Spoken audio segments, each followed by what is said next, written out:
Hi friends, എല്ലാവർക്കും പുതിയൊരു എപ്പിസോഡിലേക്ക് സ്വാഗതം. ഇന്ന് നമ്മൾ ലോട്ടസ് ട്യൂബറിൻ്റെ പാക്കിംഗ് ആയിട്ടാണ് വന്നിരിക്കുന്നത്.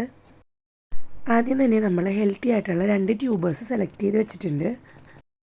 പ്ലാന്റിൻ്റെ വെറൈറ്റീസ് അനുസരിച്ചാട്ടോ നമുക്ക് ട്യൂബേഴ്സ് കിട്ടുന്നത്.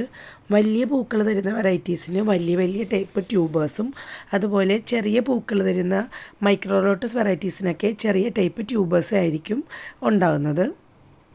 അതുകൊണ്ട് തന്നെ എല്ലാ ടൈപ്പ് ലോട്ടസിനും ഒരേ ടൈപ്പിൽ അല്ലെങ്കിൽ ഒരേ സൈസിലെ ട്യൂബേഴ്സ് കിട്ടാറില്ല. വെറൈറ്റീസ് അനുസരിച്ച് ട്യൂബേഴ്സിൻ്റെ സൈസ് മാറും.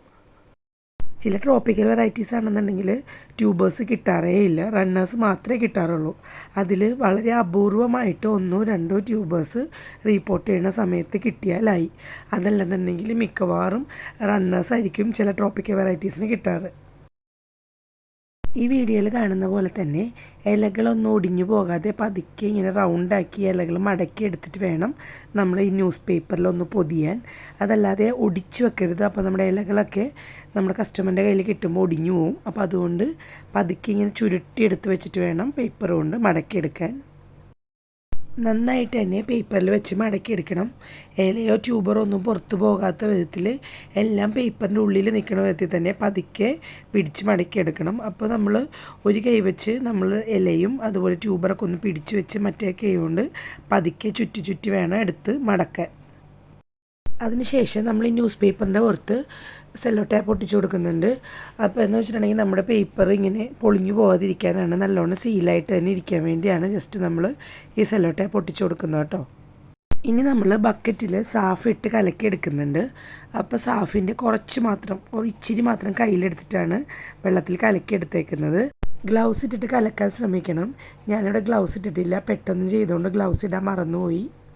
അതിലേക്ക് നമ്മൾ നേരത്തെ ന്യൂസ് പേപ്പറിൽ പൊതിഞ്ഞ് വെച്ച നമ്മുടെ ട്യൂബർ നന്നായിട്ട് മുക്കിയെടുക്കുന്നുണ്ട്.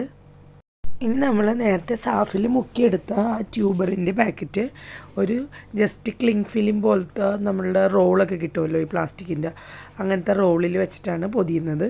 അപ്പോൾ അതിൻ്റെ ഒരു ഭാഗം പശ ഉണ്ടാവും, പുറം ഭാഗം, ഉൾഭാഗത്ത് പശ ഉണ്ടാവില്ല. ആ പശയില്ലാത്ത ഭാഗത്ത് വെച്ചിട്ട് ജസ്റ്റ് ഇങ്ങനെ ചുറ്റി എടുത്താൽ അത് ആ ന്യൂസ് പേപ്പറിൻ്റെ പുറത്ത് അത് ഒട്ടിയിരുന്നോളും. ഒരു പ്രാവശ്യം ഒന്ന് ചുറ്റിയിട്ട് ആ സൈഡൊക്കെ ഒന്ന് സീൽ ചെയ്തിട്ട് ജസ്റ്റ് വീണ്ടും ഒരു പ്രാവശ്യം കൂടി ചുറ്റിയിട്ടുണ്ടെന്നുണ്ടെങ്കിൽ അതിൻ്റെ ഉള്ളിലെ വെള്ളം ഒന്നും ലീക്കാകാതെ ആ ട്യൂബറിൻ്റെ അകത്ത് തന്നെ ഇരുന്നോളും. ഇങ്ങനെ നമ്മൾ 2 പ്രാവശ്യം പൊതിയുന്നത് കൊണ്ട് തന്നെ ട്യൂബറിൽ നിന്ന് ഒട്ടും തന്നെ വെള്ളം പുറത്തേക്ക് ലീക്കാവില്ല.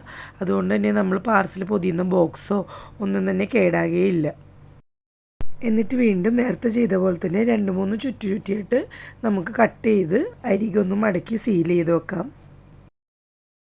ഇപ്പോൾ നമ്മുടെ പാക്കറ്റിൽ നിന്ന് ഒട്ടും തന്നെ വെള്ളം ലീക്കാവില്ല കേട്ടോ. ഇപ്പോൾ ഫസ്റ്റത്തെ പാക്കറ്റിൽ നിന്ന് എന്തെങ്കിലും ലീക്കേജ് വന്നാൽ തന്നെ സെക്കൻഡ് നമ്മൾ ചുറ്റിയിട്ടുള്ളത് കൊണ്ട് അതിൻ്റെ ഉള്ളിൽ തന്നെ വെള്ളം നിൽക്കും. അപ്പോൾ നമ്മുടെ ബോക്സ് ഒന്നും ഒട്ടും തന്നെ ചീത്താവില്ല. അപ്പോൾ ദൂരത്തേക്കൊക്കെ അയക്കുമ്പോഴാണെങ്കിലും നമ്മുടെ ട്യൂബറിൻ്റെ ഈർപ്പം നഷ്ടപ്പെടാതെ അത് നല്ല ഫ്രഷ് ആയിട്ട് തന്നെ നിൽക്കും. ഈ 2 സൈഡിൽ സെല്ലോ ടാപ്പ് ഒട്ടിച്ച് കൊടുത്തിട്ടുണ്ട് കേട്ടോ. ഇനി നമ്മൾ ഈ ട്യൂബർ ഇടാൻ വേണ്ടി ഒരു ബോക്സ് തയ്യാറാക്കി വെച്ചിട്ടുണ്ട്. അപ്പോൾ അതിലേക്ക് നമ്മൾ ട്യൂബറിൻ്റെ പാക്കറ്റ് ഇട്ട് കൊടുക്കുകയാണ്. അപ്പോൾ നമ്മൾ ഓരോ പ്രാവശ്യം ട്യൂബേഴ്സ് പാക്ക് ചെയ്യുമ്പോഴും ട്യൂബേഴ്സിൻ്റെ സൈസ് അനുസരിച്ച് നമ്മൾ ബോക്സുകൾ തയ്യാറാക്കി എടുക്കുകയാണ് ചെയ്യാറ്. കാരണം പല ട്യൂബർ സൈസിനും പല സൈസിലെ ബോക്സുകൾ വേണമായിരിക്കും.